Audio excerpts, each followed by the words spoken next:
Hey there! In this lesson we're going to cover upholstery for the inside of your van. One of the fun things about building out a van is personalizing it to make it feel like your own.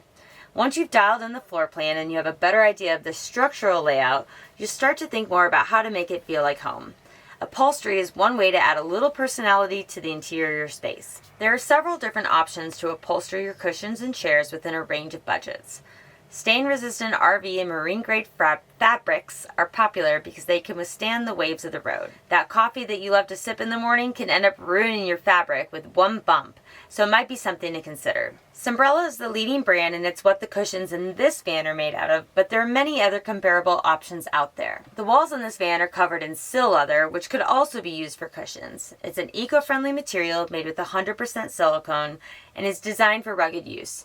Plus, it's also water resistant, easy to clean, and doesn't off-gas like some other harsh products. For more traditional upholstery options, you got vinyl, leather, and cloth like most vehicles have.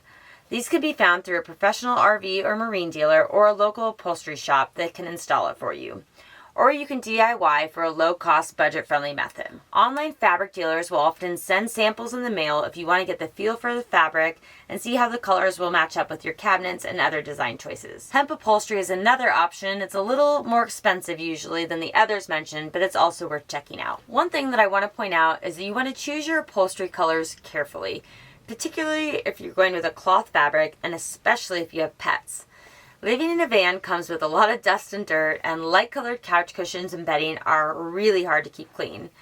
In this van, I typically keep my dinette cushions covered with a towel because our dog jumps on these cushions to get up on the bed. It's literally impossible to keep them this color. Luckily, they're machine washable and made of Sunbrella, so they're stain resistant. But if you want things to look and feel clean, you might avoid white and lighter colors. I hope this gives you a good place to start with the upholstery in your van. You've come a long way in this module, and the next lesson is the final one to wrap up the conversion part of the van life roadmap. So we'll see you there.